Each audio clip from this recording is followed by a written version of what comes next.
From the NMSU Department of Journalism and Media Studies in collaboration with KRWG, this is the student-produced News 22, where news matters. Good evening, everyone. I'm Raven Villarreal. And I'm Diego Gallegos. Now, Raven, was it freedom of speech or hate speech? That's the question that's being asked on NMSU campus today after 3 men showed up on campus with controversial signs. The signs attracted attention from all across campus. Some students sat and watched. Some tried to talk to the self-claimed preachers. Others threw paint. We're out here telling people that, sin is the disease, the law is the diagnosis, and Christ is the cure. We know that whenever these people kind of roll around, it's always like a nice gay convention. I think it was my freshman year, I think, whenever one guy showed up, like over there. And that was my introduction to college. I think it's not right, and it's not a part of freedom of speech. It's just hate speech. I feel like they just came over to cause a ruckus. The preachers say they don't know how long they will be on campus, but as long as they stay, NMSU students say they will be out protesting against them. Now, just during the past few months, Las Cruces has seen a raft of shootings, killing young people. The most recent was a 19-year-old woman. Over the weekend, citizens marched, hoping to bring awareness to a growing problem. News 22's Carpio Griego reports. Live a grateful life. If they're the children of the future. Dominic Estrada, Alejandro Roman, and now Julia Clark, one of the many victims of gun violence. Don't wait for that moment when you lose somebody. Do it now. The all too common issue in Las Cruces has cut too many lives short and scarred too many families with wounds that won't heal. It's bad. It's the end of the world, bro. It was the end of my world. It's heartbreaking. It's painful because you start wondering to yourself, what could I have done different to save their lives? And for these families, they've had enough, which is why Michael Clark, owner of Crosstown Boxing, organized this march along Main Street to bring awareness to the problem that some here see as a result of failing the youth, especially the poor. Tommy Black says part of the solution is having things for kids to do. What can they do when they get out of school other than go home and get in trouble? So what if they don't have a good home life? And then it also bounced back to, think about this one. A bunch of parents can't afford some of the stuff that they have in town because the job market is not good. So Tommy Black, who's also a coach at Crosstown Boxing, decided to run for District 6 in this November's election. I feel like we need a voice in there that's going to talk for the common citizen. Of course, to stop the rally that's going on right now. When is the last time we heard about the program that's going to be for the kids? I haven't heard about one in a long, long time. Actions speak louder than words. And if there's one thing the people of this rally have made clear through their march to Brannigan Library, it's that they want to see change. But they don't want to wait for it. They want to see it now. Because the price, it's too high to wait. But organizers were upset because no one from the city even showed up. Think about it. If you don't see city council here, you don't see Chief Story, you don't see anybody here. It just shows you they just don't care. But if they were there, those here know what they want and they know what they want to ask. I would like them to come over and talk and explain to these families of victims, explain to them what they've done to protect their children. Stronger together. Stop the violence, stop the hate. At the end of it all, those who marched just want to put a stop to the bright futures being snuffed out. Instead of putting paper and pencil, a ball, or a glove in their hand, or putting a gun. Carpio Grego, News 22. And thank you, Carpio, for that report. Now, guys, I'm just really happy that we got that little bit of rain, but now Las Cruces is starting to heat up again a little bit. Well, personally, I would hope it would rain, but... Well, great news is it is going to be raining throughout the week, and also it is the second official day of fall, everybody, so happy fall. Taking a look at our beautiful Oregon Mountains and A Mountain with our live look webcam right outside of Milton Hall. You can see that it's a gorgeous fall day. It's a great time to, after the broadcast, to go walk your dog, have a nice stroll. Now let's take a look at the numbers. Here locally, the skies are sunny at 90 degrees and the winds are at west-northwest at 3 miles per hour. The humidity is at 26% and our dew point is at 51%. Our barometric pressure right now is at 30.04 inches. And our high for today is 93, our low is 65 for an average of 86. Now for our high record was 95 degrees in 2005, and our lowest temperature record was in 1975 at 42 degrees. Zero precipitation today, but for year to date, we have 8.17 inches. That's all I have for our first look at weather. Take it back to Raven and Diego. Thanks, Mikey. A district judge is delaying a decision on whether a former Las Cruces police officer will get a new trial. Brad Lunsford was convicted on 1 count of voluntary manslaughter with a firearm enhancement. The officer shot and killed Presley Easy Jr. while responding to a shoplift call in 2022. Lunsford's defense is using juror bias and errors made by the court as evidence for a new trial. Judge Jim Foy said he would take more time to review those arguments. He hoped to render his opinion within the next 10 days. Now, New Mexico's District 2 Representative Gabe Vasquez says he's running for re-election in 2026. Last Saturday at Salud de Macia, he laid out the roadmap for his campaign. News22's Ben Schlittler spoke with Vasquez about what Southern New Mexicans can expect in the midterms. Buenas noches, buenas tardes, ¿cómo estamos? Gabe Vasquez is the only Democrat to win New Mexico's 2nd congressional district twice in a row, and next year he'll seek his 3rd term in Washington. And so what I'm asking for you all today is just to help support me. He chose Salud de Macia to announce that he's running for re-election in 2026, and in his first meeting with his constituents as part of his 2026 campaign, he emphasized issues like immigration and public lands. It's critically important that folks who work in these very tough industries and who are powering our economy have the chance to be here legally. Any attempts to sell off federal public land are going to be strongly opposed.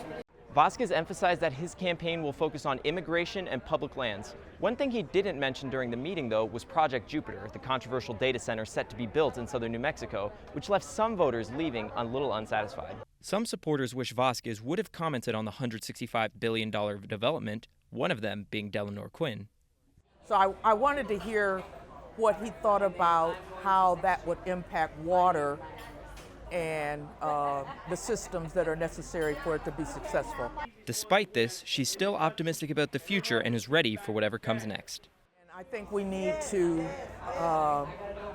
understand exactly what it is that we need to be doing as supporters of Gabe. And even though his opponent has yet to be announced, Vasquez says his commitments to rural New Mexico will help him land an unprecedented 3rd term. And I take that job seriously, and that's why we're going to win this election. Ben Schlittler, News22. And thanks to Ben for that report. The Doña Ana County Board of Commissioners are approving a pair of ordinances for the Santa Teresa data center named Project Jupiter. The commission voted in favor of the project 4-1 after nearly 5 hours of deliberation.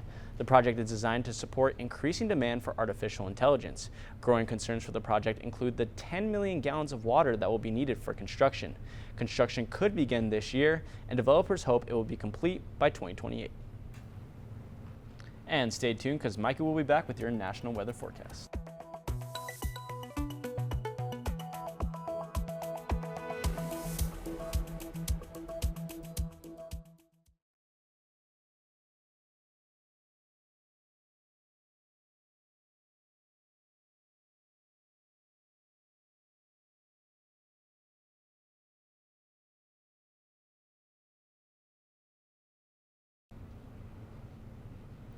Welcome back. You're watching News 22 Tuesday. Where news matters. And I've heard Hurricane Gabrielle is about to hit. Mikey, what can you tell us? Thanks, Diego. Thanks, Raven. So as Diego and Raven were saying, Hurricane Gabriella is now hitting the East Coast. It is now a Category 4 and with winds topping at 140 miles per hour, and it's about to head over to the southeastern part of Bermuda. Looking at some temperatures throughout the country, we can see that the lowest temperature is at 70 degrees in Caribou, Maine, as well as the highest temperature is in Phoenix, Arizona at 103. Now, looking at some other temperatures, the Pacific Northwest, it's 76 degrees up in Seattle, where I'm headed this weekend, but just one state down, it is 98 degrees in Medford, Oregon. San Francisco is at 87, and Los Angeles is always a beautiful 91 degrees. Around El Paso, we have 95 degrees, and here in Las Cruces as well, it's in the 90s. Beautiful fall day, and heading into the last map that we have. So you can see the heat indexes throughout the country as well. It will be 100 in Arizona, but the hottest part of the country will be around the Gulf of Mexico with 102 up and 103 down in Corpus Christi and around 106 in Lubbock, Texas. That's all I have for our national weather. Let's come back with our local weather.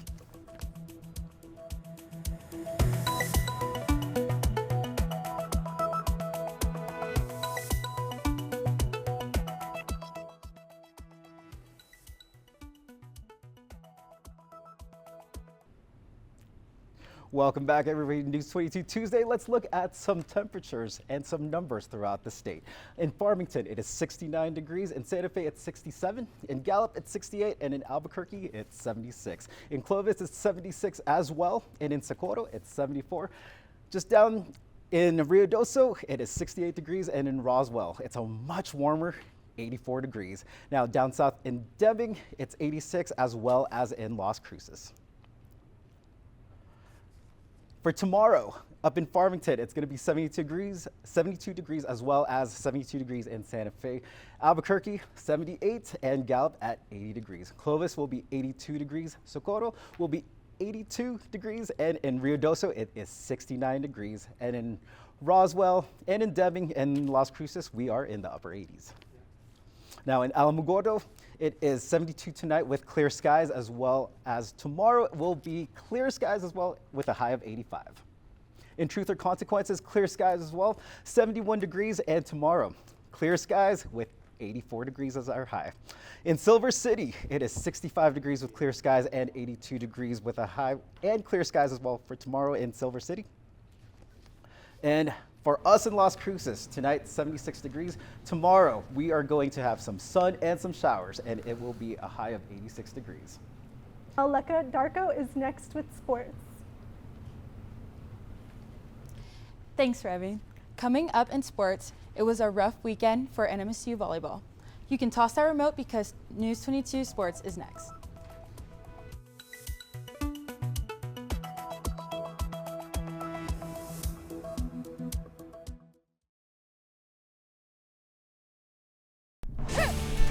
This is KRWG-TV News 22 Sports. For the win! He got it! Welcome back. I'm Aleka, and let's talk sports. NMSU volleyball had a rough weekend in Tulsa, going 0 for 3, only winning 2 sets. The Aggies took on Tulsa to start, and safe to say, the Golden Hurricane was seeking revenge for football. Although the Aggies out-hit, dug, and assisted them, it was not enough to come out on top and ended in a sweep. The next 2 games did not look much different for the Aggies, losing 1-3 against both Little Rock and Oral Roberts. Let's hope this weekend is different as the Aggies start conference play, heading northeast to take on Delaware in a doubleheader Friday at 4 p.m. and Saturday at 10 a.m. Things might just be looking up for NMSU soccer as they tied with Sam Houston on Saturday. Not quite a win, but at this point, we'll take what we can get. The score was 2-2, the Bearcats scoring 2 goals in the first half and the Aggies scoring 1 goal each half. Arenas Esmeralda scored first for the Aggies, assisted by Samani Walters, who scored the second goal. Could this be the start of a comeback season for the Aggies? Soccer also plays Delaware at home on Thursday at 7 p.m., which can be streamed on ESPN+. Las Cruces and Hobbs High School played a thrilling game on Friday. The Aggies tied 13-13, the game was tied 13-13 before a rain delay. The break seemed to be just what the Bulldogs needed to gain momentum, with the standout Daniel Amaro scoring 5 touchdowns. The game was a blowout as the Bulldogs beat the Aggies 52-13. The Eagles quarterback Junior Madreno didn't go without a fight, rushing 176 yards, which was the most yards rushed on his team and the second most for the game, earning him a touchdown. Exciting games this week as Las Cruces takes on Oregon Mountain and Hobbs takes on Alamogordo, both home on Friday at 7 p.m. Here at NMSU, women's rugby has become the sport to join for lots of students looking for ways to relieve stress and make new friends. The team runs out on the field to kick off practice. The season started up again mid-August, and they're excited to get back into it and welcome newcomers. They'll be playing about 7 games this season. Next one is on October 4th against New Mexico Tech University. It's not scary, it's super fun. You get all your adrenaline out, all your anger out, all your frustration out. But you also get to have fun and make bonds that like will be with you for life, I feel. The team practices every Tuesday and Thursday at 6:30 at the upper intramural fields behind the Activity Center. And that's all for sports tonight. Join us for more sports action tomorrow. Still ahead on News 22, Micah will be back to take a look at your 5-day forecast.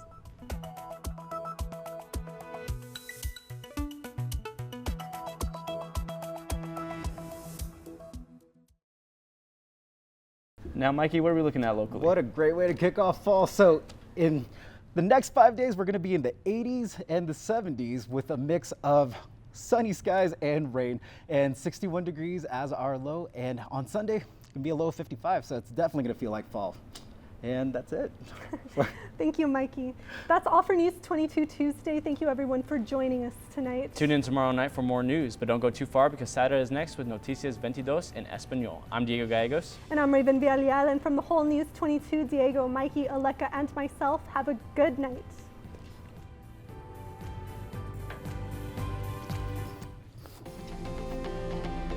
This news brief in Español is brought to you by Noticias 22, la información más completa de Nuevo México, El Paso y la frontera.